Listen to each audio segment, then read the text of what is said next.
Wow, so the total air temperature is minus 32, which at this speed and altitude, usually, well, on the 777 it's about to get from the total air temperature to get the outside air temperature, you have to subtract another about 30 degrees on the 777 because you fly at decimal 83, decimal 84.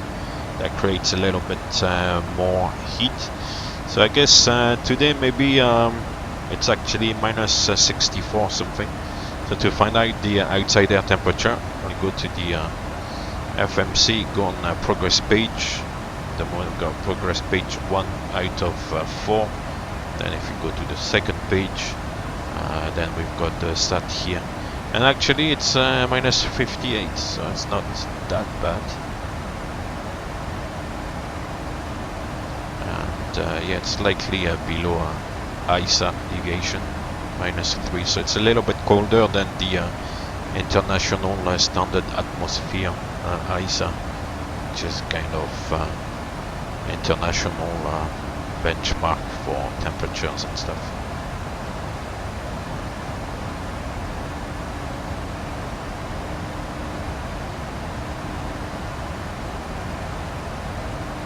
So at the moment, because we are on track 005, we'll fly odd fly level number, and then as we go around the corner there, going to Ablog and Mimra, etc., etc., we're gonna climb up to fly level 360. So we could have a little discussion on the recall. The recall is actually quite a good feature. Here is now got master caution, and we got fuel, simply because the center tank is now almost empty, so we need to switch the fuel pumps off, which is done now, and the alert comes off. So yeah, on the recall system there, we've got on the captain side, we've got these 6 different components. We've got flight controls, RS, fuel, and then elec, APU, and overheat detection. We've got anti-ice, hydraulics, doors, engine, overhead, and air conditioning.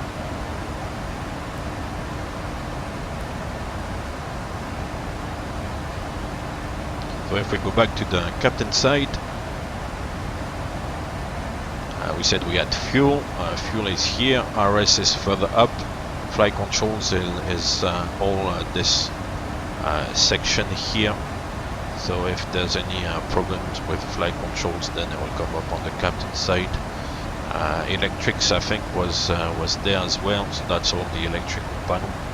But it seems to be kind of, it's divided on the left hand side for the left side of the overhead panel, and right side on the right panel.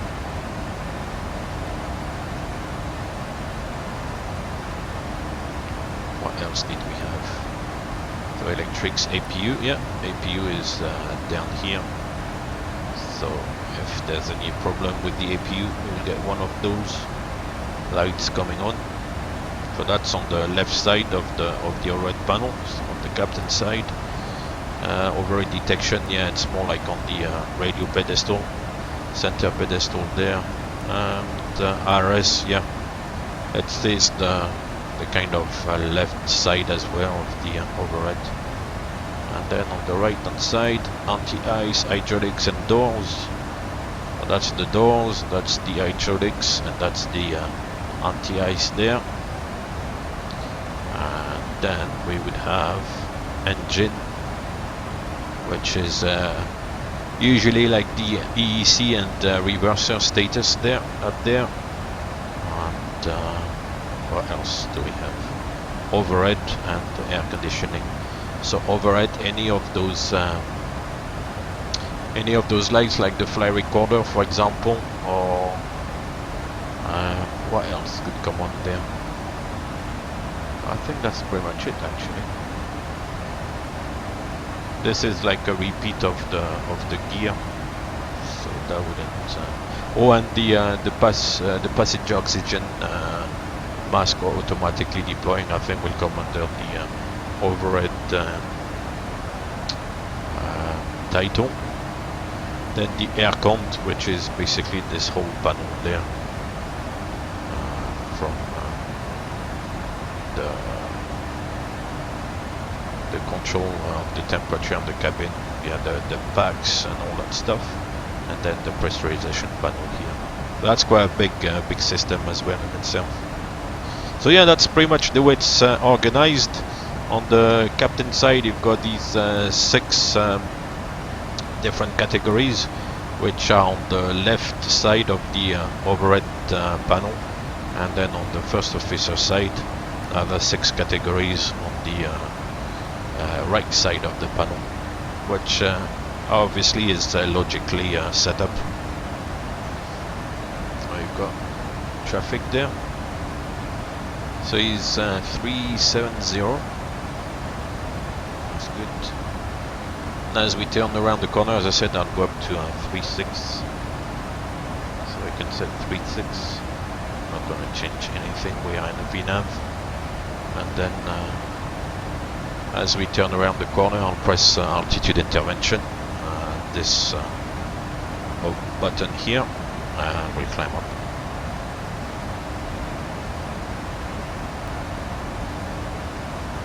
Right, so we're turning around the corner now. We'll go up to 3.6 and 1 VNAV speed. We're turning around the corner.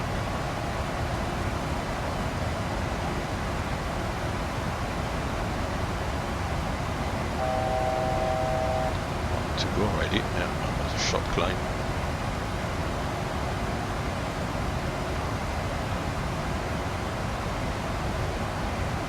So yeah, if you have read also the Facebook page recently, you might be aware I've actually managed to set up vPilot on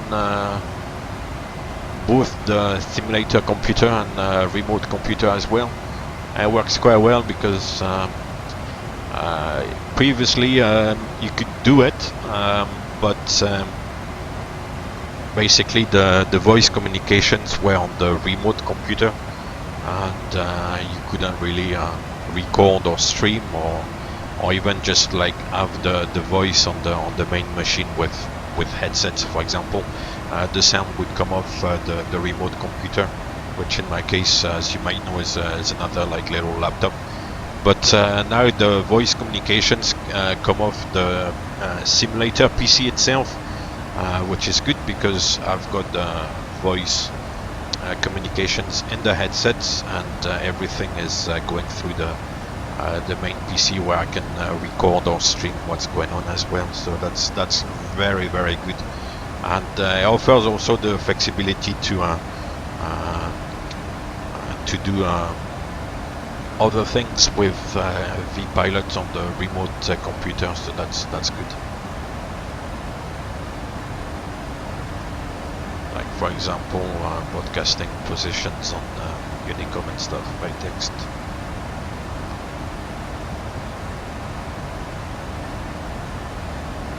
Oh, I did very well to climb. Look at that. Oops, wrong view. There's this guy coming opposite direction, 1,000 feet below. Where is he? We'll see him fairly soon.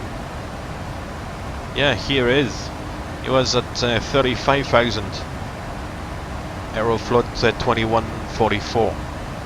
Check this out. That was a really good idea to climb. So I was going to. That would have done like a TARA, that's for sure. Is in the opposite direction. Wow.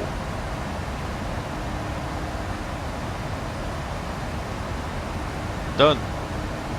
He's gone. Fantastic. Yeah, we would have had, for sure, we would have had the conflict there at 350, so in this direction, going kind of slightly left of north, we're on 353. That was a good call to climb on even fly level number 360. So we say even fly level numbers for I mean, I guess all the numbers are even because it's, for example, 300, 310, 320. In themselves, the levels are even. But the way we kind of differentiate is that we use only the first two numbers. So for fly level 300, we use 3 and 0. We don't take into account the second 0. And we just take like 30, 31, 32, 33, etc., etc. So obviously 30 is even and 31 is odd, and then obviously it continues like this. So that's how we differentiate even and odd fly level numbers. If it makes sense? I'm sure you guys know all that stuff. You're all very good.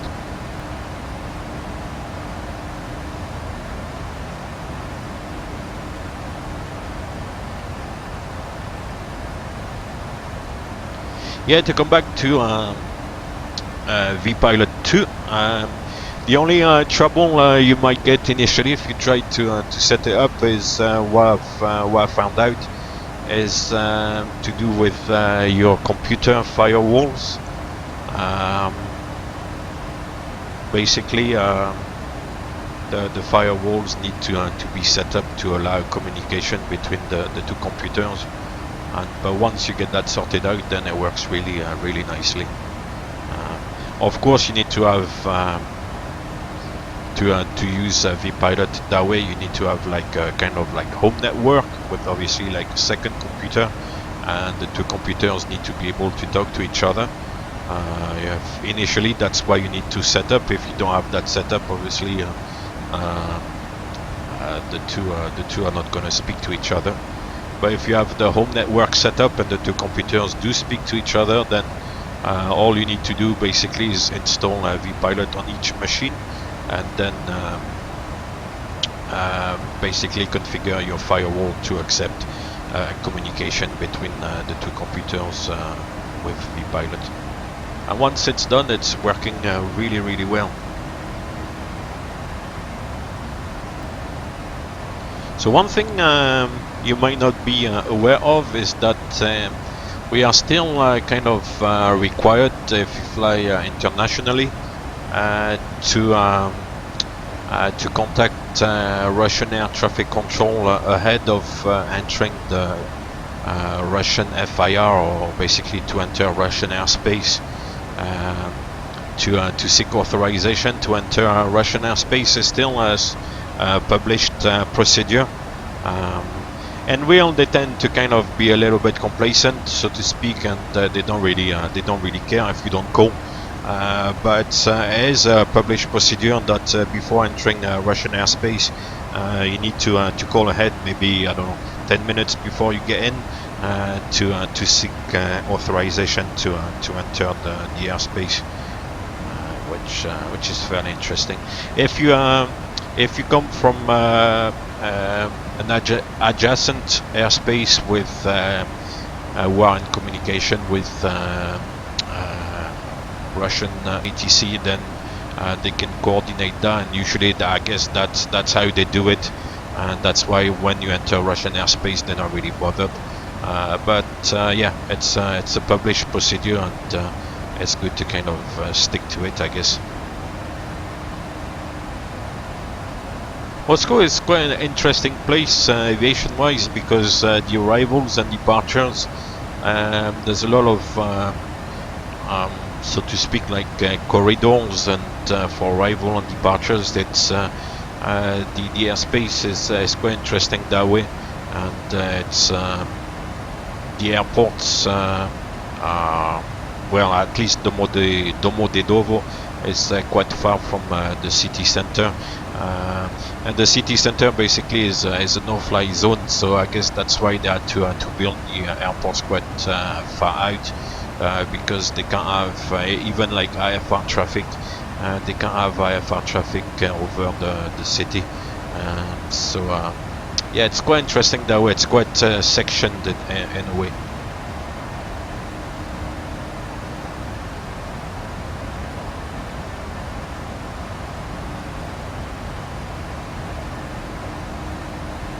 Oh, we've got ATC in Moscow. Moscow approach. ATC ground unlimited, yeah, okay. For all Moscow airports if local service is offline. Beautiful. So just about to enter Moscow FIR now.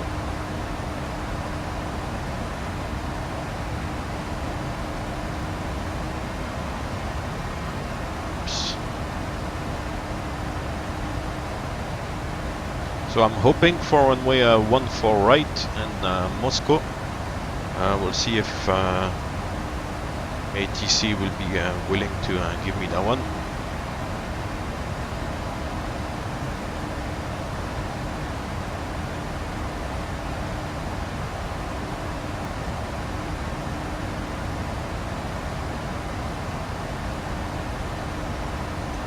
Another traffic.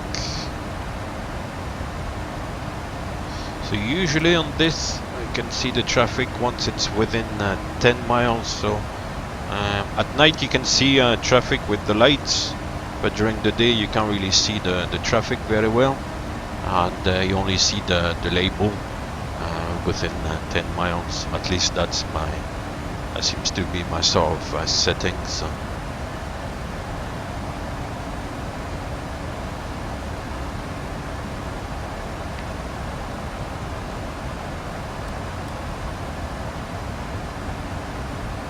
So you might be aware that I did mention, I think, on the Facebook page. Once again, I invite you to go on the Facebook page. The link is on the Twitch profile, and also on all the YouTube videos and the YouTube channel information as well.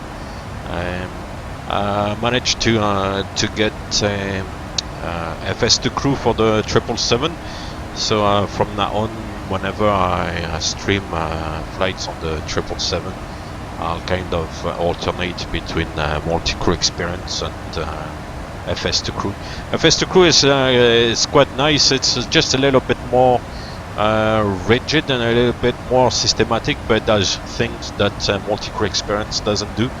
So it's a shame that you can't combine both, but the two of them are actually a good compromise. As I said, like multi-crew experience can do things that FS2 crew cannot do, and vice versa. So in a way they are both good.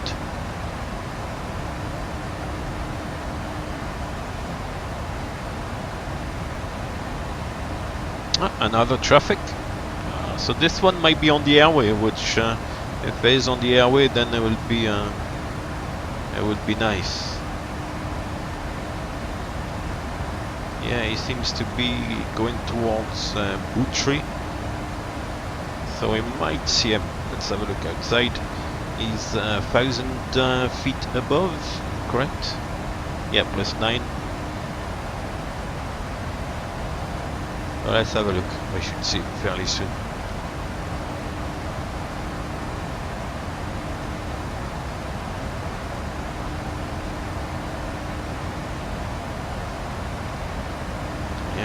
At Butry, so he's still about 15 miles away.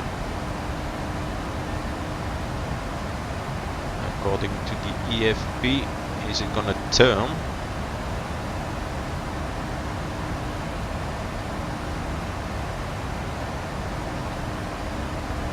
He seems to be continuing on track. Let's have a look outside.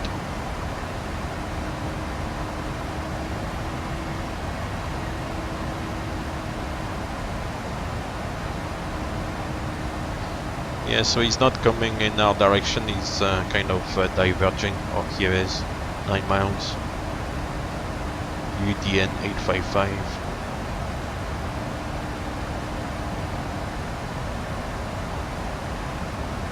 So I like to have the label, because otherwise you don't really see where the traffic is. I know like it's maybe not very realistic. You wouldn't get like a label like this in real, but yeah, I like to. Oops, too much zooming there. Whoa, whoa, whoa, whoa, whoa, whoa. But there is a little bit of a contrail there. Nice, here is.